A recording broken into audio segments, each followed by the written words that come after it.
Just a quick blurb again about Nexstar Capital, looking to do multifamily syndications, 80 plus units here or in the southeast. So any interest, just come and talk to us. Yeah. John's with us today. So I actually met John probably close to 6 months ago now at our partnering meetup group, so the Multifamily Mastery Meetup, where all of our stuff comes through up in the Lehigh Valley. So you were going out there for a couple times, and I remember just seeing you a couple times. Never really talked to you or anything, but then I kind of heard your unit count. And I was like, all right.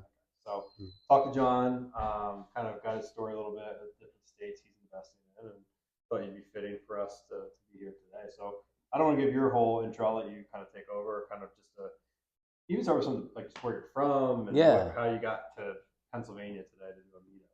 Yeah. Well, Pennsylvania, still not sure on that, but so I started out kind of like I just followed where my life was. So I was on Nantucket Island. I had the incredible blessing of buying a house out there, 2011. And I was working for a utility at the time.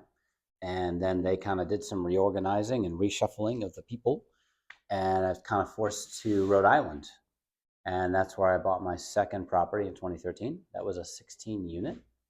At the time, I was like, oh, I'm going to buy a house. Might as well buy a duplex. It makes money. If you're going to buy one extra unit, might as well get a fourplex. Might as well go as big as you possibly can. So yeah, I bought a 16 unit. It was a converted motel. They were like kind of bigger units. Everybody had a kitchen, bathroom, all that stuff. But years ago, it had been a motel. Cash flowed really well, continues to today. And it was really those two properties for a lot of years, 2011 and 2013. The second one was definitely more work from me, but more cash flow as well. So it was kind of like a job in that respect.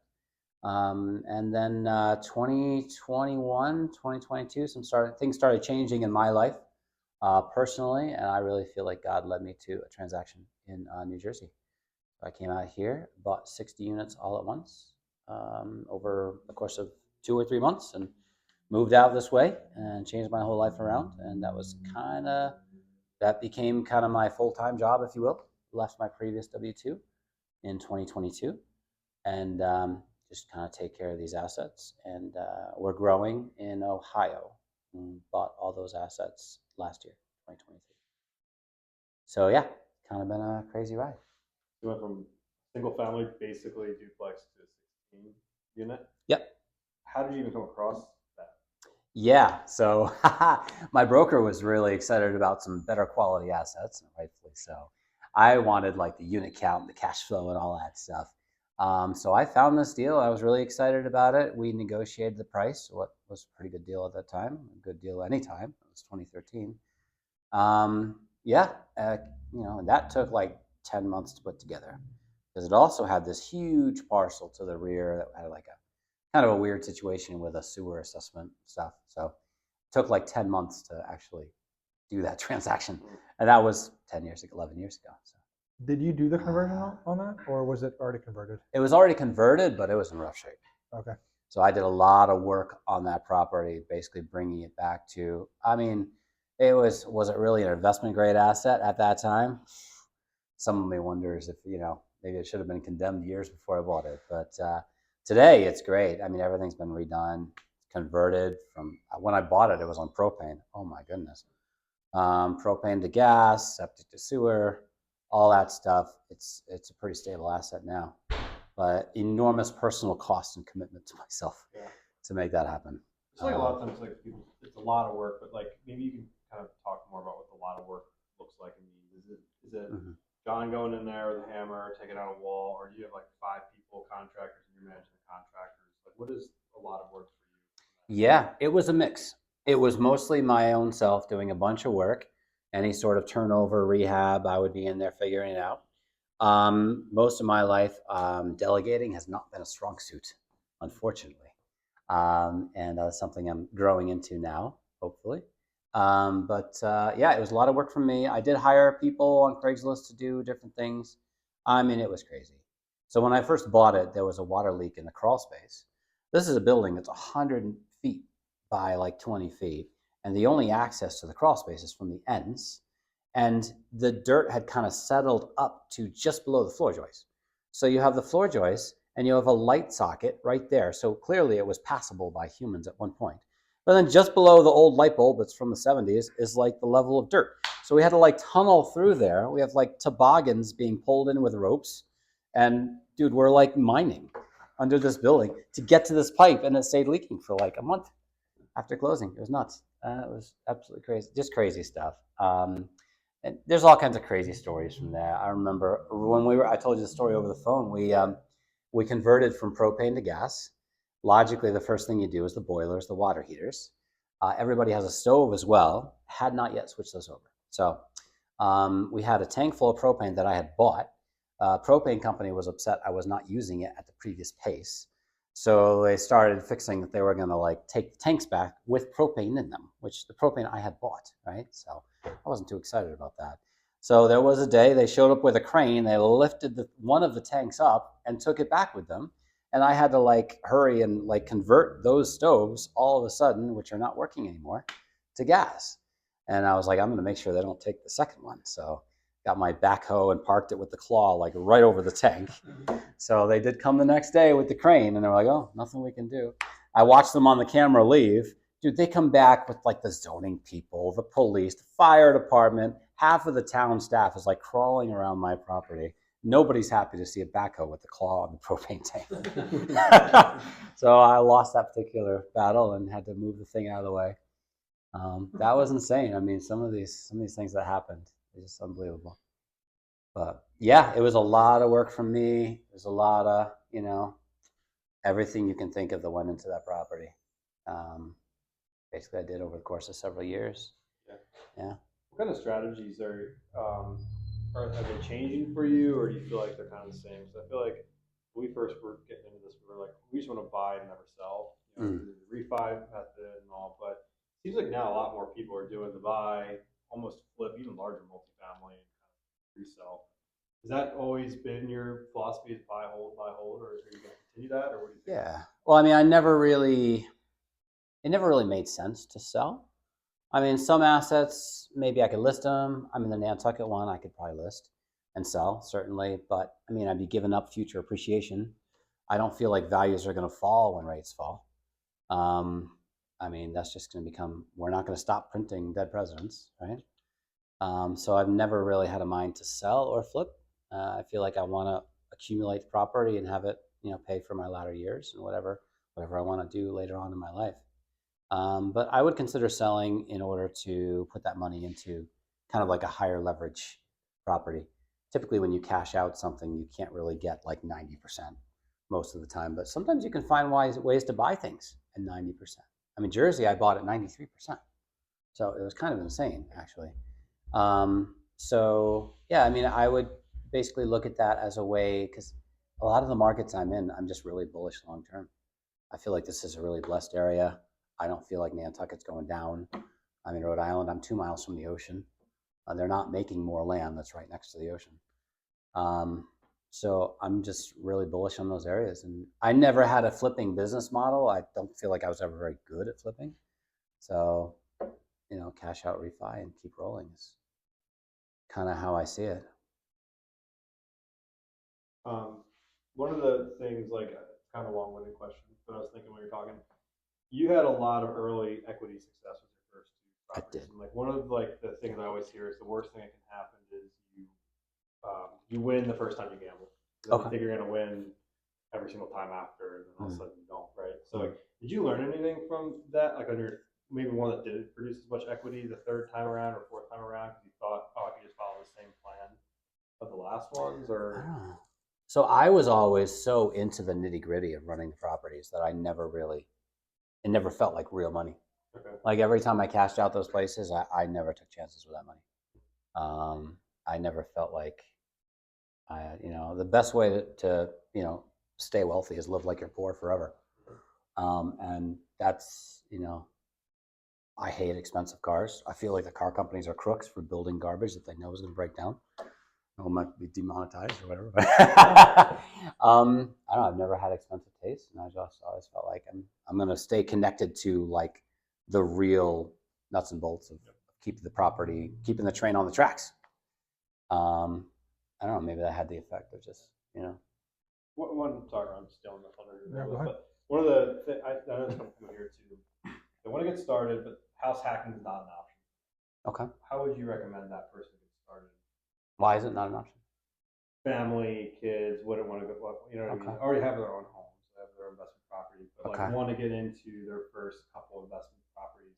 House hacking is not an option. Okay. I'm a big fan of a 4-unit on FHA loan. That's my Nantucket house I bought with $20,000 down. That was 5% at the time. We lived in the basement. I never lived in the actual house.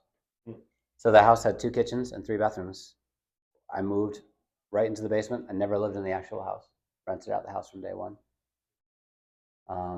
Yeah, and I guess the 16-unit could be considered a house hack. I think I would try to find a way to house hack. Still do it that way. Because it's tough to go. We were talking, going down the last 5 properties for sale, with the interest rate. You're gonna need property management if you're going too far away.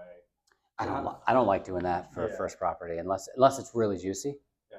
I mean, I feel like, certainly fair play to everybody who's been able to manage long distance from the get-go. That's just never been my story.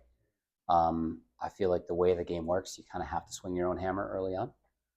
Maybe my weakness has been doing that too long.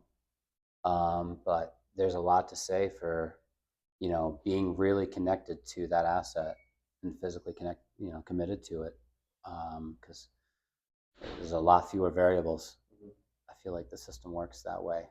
So you almost see more value in, hey, maybe it's not as great of a deal. It's 2 hours away, 3 hours away. You're not going to self-manage it. Maybe less margins on this one, but it's close. You can manage it, keep it close. You think it's probably a smarter move?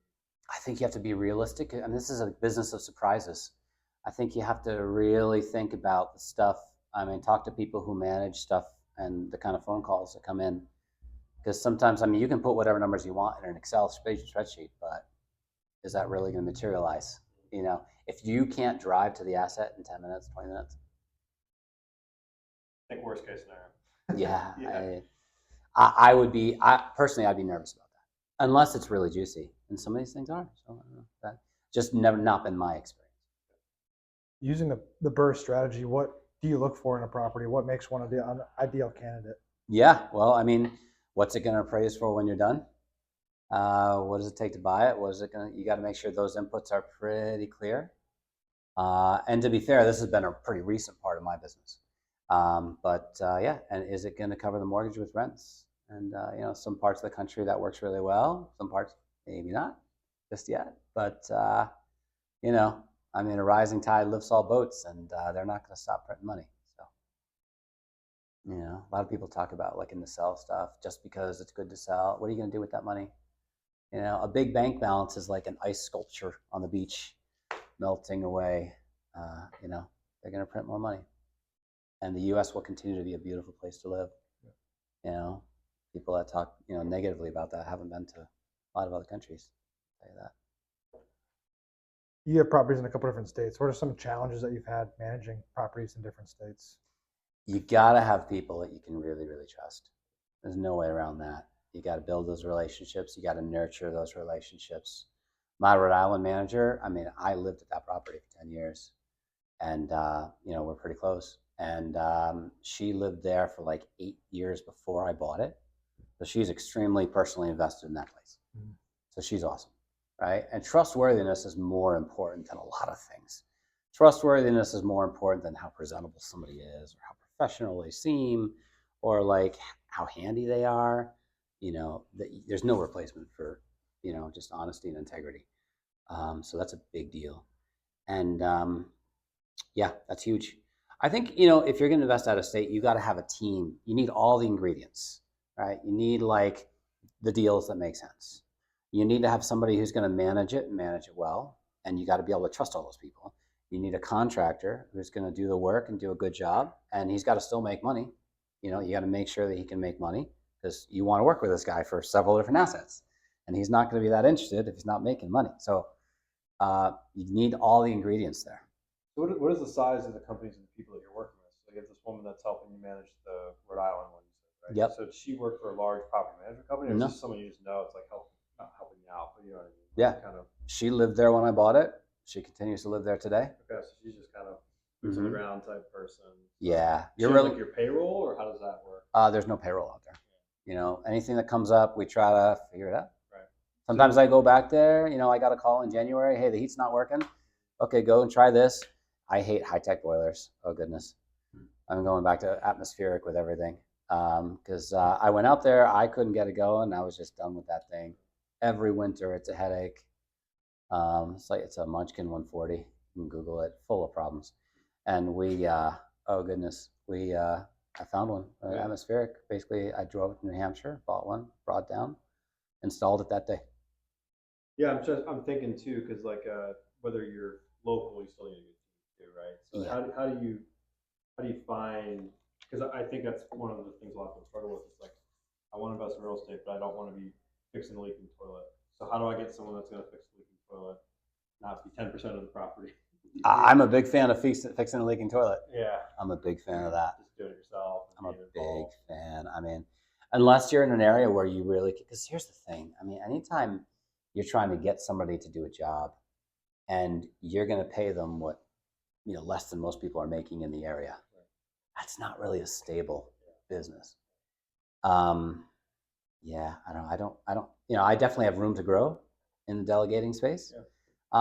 But I mean, you kind of figure it out, I guess.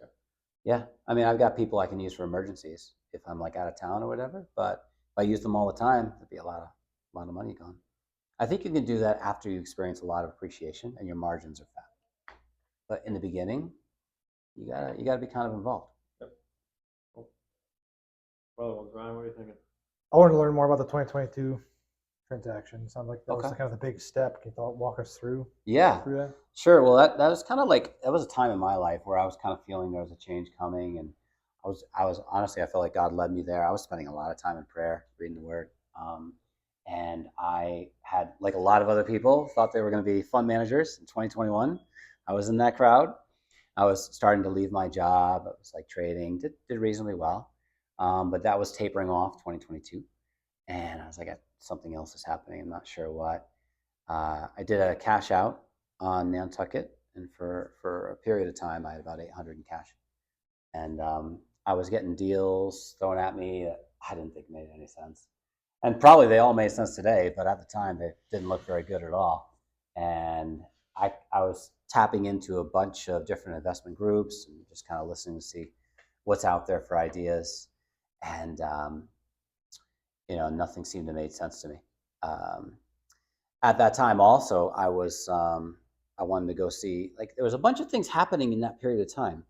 I had an extended leave from my job, which I would eventually be leaving. And I did some travel, went overseas, went to see my brother in Washington State, and came back. And yeah, there are a lot of interconnecting stories. I'm not really doing it justice, but I'll share one kind of like little episode of that. So I had a plan, or I was going to, I can't find anything to buy, so I'm going to buy a car. I'm going to buy a fun car, right? So I have all the Craigslist windows up on the computer. There's 40 different people trying to see what's available. Had a particular model I wanted. It's going to be like a E55 Mercedes. And so I had two kind of ones that I was going after. And one was pretty close to me in Connecticut. And so I basically called the guy, and we made a deal over the phone. I went to go rent a trailer because I knew that I couldn't drive it all the way back. Went to go rent a trailer, and then pulling out from renting the trailer, I snapped the drive shaft on my truck. And I've actually, on an empty trailer, I've never actually had that happen. I've messed around with a lot of old cars. I've never had that happen. And a couple of weeks previously, I towed like a 6-ton trailer with the same truck. So, and the whole time I'm really praying, really seeking God, lead me where you want me to be. And I was like, well, I called the guy. I'm like, well, I'm not going out there today. I can tell you that. So, yeah, I went back, and then I had another guy that I had, talked to, and he wasn't really responding. Took a picture of a bunch of cash on a table, and he responded to that. So I'm like, oh, okay, that seems like a better deal. That was in Virginia. And So I call them and I say, hey, I want to fly down, buy a ticket, and buy the car. And, obviously inspect it a lot and stuff. He said, sure, come on down. So I bought a ticket to go down there. Went to the airport, and I had bought a ticket for the wrong day, which I was off by a month. And at this point, I've done a ton of traveling. I did a bunch of traveling during COVID. So you'd think I'd have the ability to buy a ticket for the right day. So I call him I'm an idiot. I'm sorry. I'm going to come get you the next day. So now momentum, that's the second try to go buy this car that I wanted, right? Which is interesting. And then, so I buy a ticket for the next day. It was a Friday. And I end up going to an airport that's further away. This is my third try to buy this car that I was excited about. And so on the way to the airport, they sent me emails. I found out later they canceled my flight. So I get to the airport and they're like, oh, we're going to put you standby on the next one, which is in an hour. But there's 300 other people trying to go standby. So we didn't all get on the flight. And then they tell me, oh, we'll just hang out here 24 hours. We'll get you out of here. I'm like, nah, I'm not going to do that. I'm going to go home because I feel like God's talking to me. So I get a taxi ride back home. And somebody had wanted to set me up with a meeting with somebody regarding maybe buying some property. I kind of blew it off. I didn't take it very seriously because at this point I was kind of sick of stuff that didn't make sense. Well, I told him, I was like, my plans are kind of canceled today. So let's go ahead with the meeting. And that kind of made a lot of sense to me. And a lot of things kind of came together. We had a Zoom call. And I said, hey, I'm going to be in New Jersey next week because I'm going to go and buy this car and drive it back to New Jersey. Come to your house and discuss this further. And so I did. And so I went down to Virginia, bought the car, drove it right to his house. And we were there for 3 days hashing out a deal to buy 60 apartments all at once. And was that a portfolio? It was a portfolio. Okay. And he had other schemes behind the scenes. It probably wouldn't have worked if he had other plans to try to kind of take advantage of the situation, and they backfired on him basically. And he wanted to be half owner of it, but he basically backed out of his agreement on that. So, which was great for me because he ended up having a lot of trouble with the law. So that would have been a disaster. How do you even value 60 unit portfolio where it's numerous different properties? Yeah. That one's not bringing down the whole ship. And did you have enough time to evaluate them all? Or are you kind of like the area, we're good? So there were a lot of things there. I mean, it did make sense on the basic underwriting because at that time, Jersey values had not yet caught up. They were kind of for a long time, you might remember, Jersey was pretty undervalued. There were, 2008, 2007, 2006, the game was played in New York. A lot of the oversupply was built in Jersey. And so for many years, people were buying these things for $50,000 on the courthouse steps and thinking that's going to be normal. You can't build a house for $50,000. So if a house is selling $50,000, that means there's oversupply. Oversupply does not last forever if you have healthy demographics, right? So these things were priced below replacement cost. They were cash flowing and strongly cash flowing. And he had a relationship with a bank where I got really good debt. And I was able to get seller financing on top of that debt. So I had a very high leverage entrance to this, which was great. And, I think we had a lot of rental appreciation, 2022, 2023. So that really made this a home run. It was really incredible. So many things too. I mean, goodness, I had I can't get into everything, but I had an idea that the next company I had I wanted it to be called 100 Acre Wood, because I kind of like the sound of it. I like the Winnie the Pooh stories and stuff like that. And I like just that return to kind of simpler, more innocent times kind of thing. And when I was setting up accounts, the guy who worked for the bank, he had one picture in his office, and it was a child's drawing of Winnie the Pooh. So many things happened here. So I tried to buy all of the portfolio, but I was not able to buy some of the assets because they didn't appraise, or one was damaged by fire, couldn't be fixed in time, a bunch of other stuff. It was actually, I was trying to buy 68 units, but I only bought 60. That brought my personal total to 77 at that time. That's kind of interesting. So I was rehabbing a space in Rhode Island several years prior, and I bought 77 units of flooring, 77 cases of flooring, and I had it delivered, and by mistake, they delivered 140 cases. And at that time, I was like kind of in a depressed state of like my life and stuff. And that I remembered that, and that number kind of stuck in my head, and so that's there were a lot of like ways in which numbers rhymed with previous things in my life. Yeah. Every single time I bought a property, the interest rate was 5.25. The Nantucket house I bought, it was 5.25 was the mortgage. The Rhode Island property, 5.25 as well. And we got 5.25 on most. We were promised on all the Jersey assets. Some of them were like 5 3/8, blah, blah, blah, but we were promised 5.25 on all the Jersey assets. There was a huge amount of rhyming with the numbers with my personal life in this particular transaction. Yeah. Now I told all the lenders to get 5.25. I know you can't do that today. They were interest only too. It was nuts. So like a huge amount of loans at that rate. So I mean, there's a lot of things there that like it's hard to start like figure out where to start telling the story because so many things connect back. Is the debt per property there, or were you able to like cross collateralize on the portfolio, or what does the debt look like? All separate mortgages. Really? Okay. Yeah, all separate mortgages, so it's easy. It's fungible, right? So it's easy to work with each asset separately. Okay. Yeah, which is awesome. I guess what's been the biggest benefit from all this? I mean, I know you were the W-2 route. Yeah, yeah. Other than money. Yeah. Money involved. Yeah. What's been the biggest benefit? I think for me personally, I mean, this has been just renewal for me personally. I mean, obviously, I've got a lot of freedom, kind of work for myself basically. Most days, I kind of, I can set my own schedule, do whatever I want mostly. I can put a lot of time. I'm really excited about a Bible study I'm doing at my church. I'm excited about. I play music at my church. I sing there and play guitar, piano, and do a lot of things related to that world. There's a huge amount of freedom to do that right now. I'm excited about that. I'm excited about growing the portfolio and seeing kind of what God has for that. Yeah. It's a tough decision because there's a lot of I battle with that myself. It's like, do I go out and find a higher paying job? The problem's going to be the same. Yeah. It's going to end up being the same in 2 years from now. So I think it's just worth me in my life. It's worth just focusing on this, and it's going to take time, but hopefully the payoff is similar to your experience.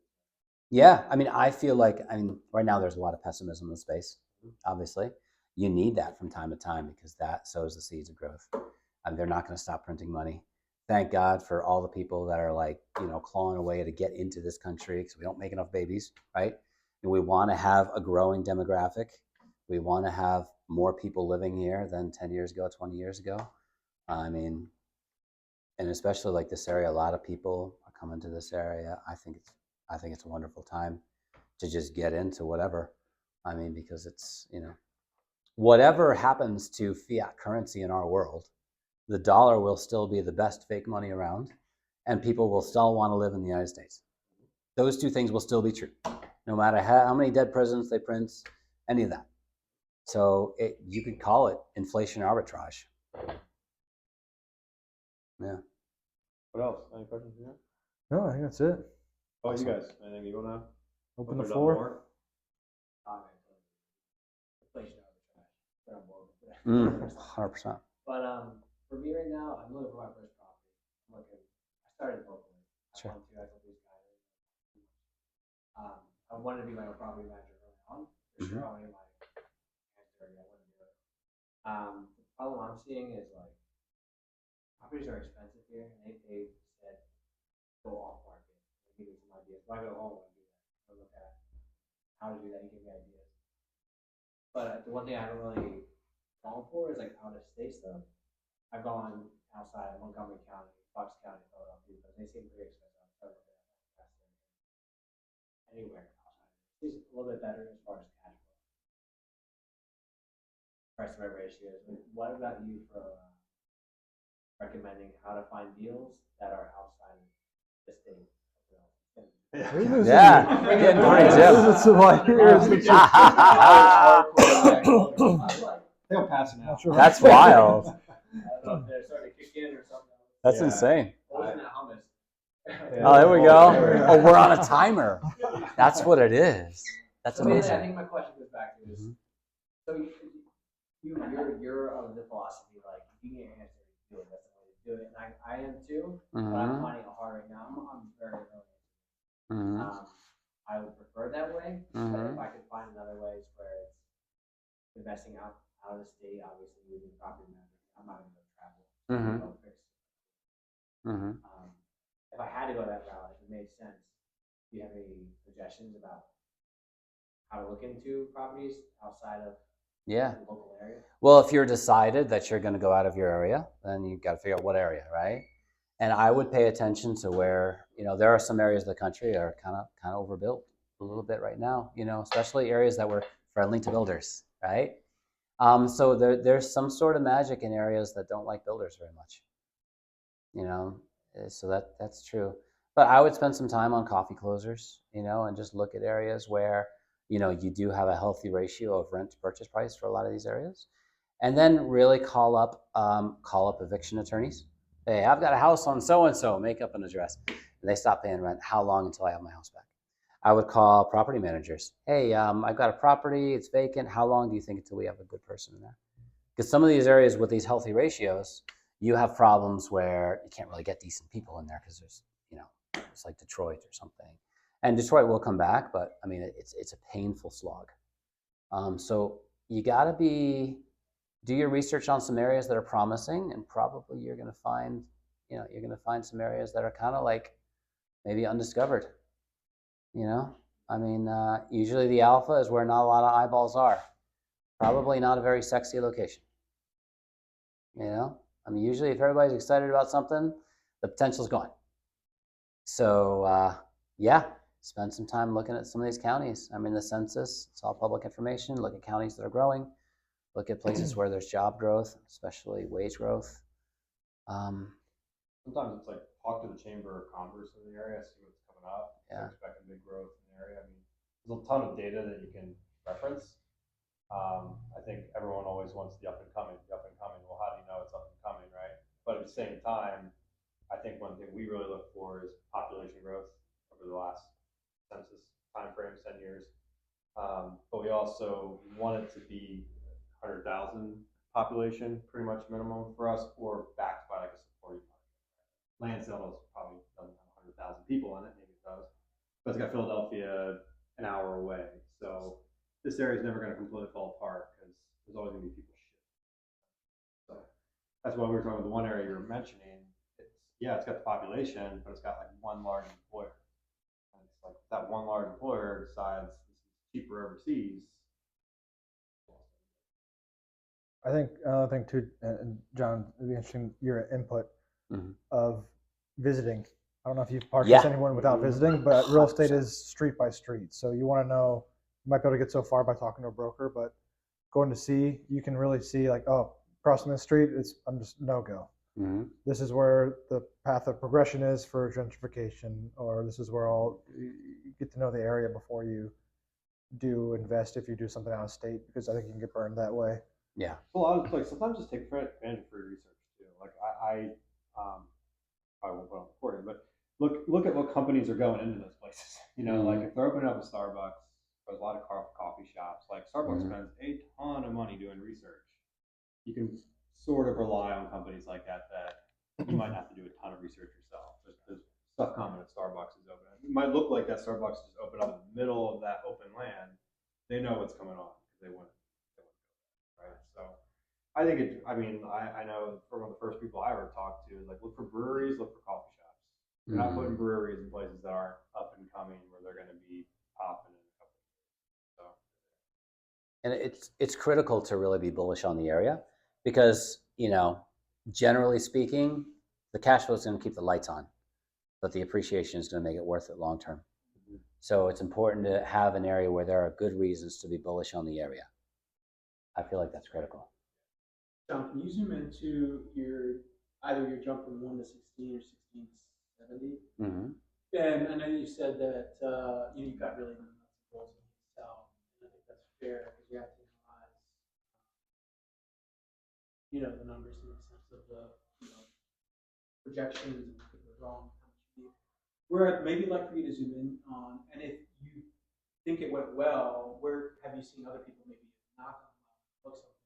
My question specifically is, from that 1 to 16 or 16 to 70, what could have gone wrong? Maybe you got lucky on, or where do you feel like, hey, for someone that just kind of like you started with, okay, they feel like they got the first hand, 16 goals, right? What? Well, I think What this, is harder than I think most people realize? You can run the Excel sheet, but it's, hey, managing 16-year leases. I What is think it? That's a big job. the seller of the 70, the seller of the 60, I should say, I don't think he understood how committed I was willing to be to this. He was surprised that I moved down here. He was surprised that I bought my own work truck. He was surprised that I had all the tools. And he was surprised I didn't need any maintenance people.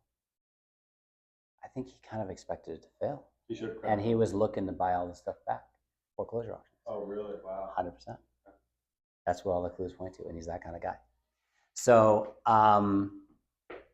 yeah, that was a part of the magic. But yeah, so, you know, if you're willing to be that, I'm driving by places at 1 a.m. You know, and if there's a car that's all tinted up, you know they're not Mormon missionaries, right? I mean, you know, you take note of those things. And by the way, I'm a big fan of driving by places at 1 a.m. if you tend to buy them, you know, see what's happening. Everybody's an angel, noon on a Sunday, right? But 1 a.m, you see who people really are, right? So, yeah, I think that was huge. I think if you're prepared to be more committed than other people, your odds are a lot higher. So did you take on a crew? I mean, obviously a bigger property, more No. money. I fired a crew, actually. He had a crew that was lousy and did terrible work, and I became the crew. So you did the rent for all 16? 16. Well, I was the main guy. And now I kind of hire people for pieces of it, but not a lot. Everything's kind of fixed on that property. So I'm always like, you'd be amazed how much maintenance work is just bad quality work, and you end up having to do it again. Like any piece of wood I put in was pressure treated, and I always went over. Like I didn't put in wood unless it was 3/4 inch pressure treated. You know, I did stuff, this is gonna last forever. I build stuff to be bulletproof. I don't care if it's pretty, it's gonna be bulletproof. And we don't have a whole lot of problems. You know, I mean, like the plumbing under the sinks, the slippy joints, I hate those things. I'm using silicone on all those things, all day long. Silicone, every slip joint, use as few as possible, get to schedule 40 as quick as you can. Over-spec everything. And we don't really have a whole lot of surprises. Did you do rent increases when you bought it out? Right out of the gate? Or did you... The 16 we did slowly. Jersey went crazy. No rent increases on basically people other than just like cost of living. But on a flip, you can get right to whatever the market is. And there were a lot of flips because when I bought it, we had like 10 evictions right away. It was Jersey. There was a game to play. Everybody knew it. Now they're paying the price because now rents are crazy. Right? You put all the apple growers out of business, apples don't get cheaper. So I tell the people all the time, you know, so rents are crazy partially because a lot of landowners went out of business.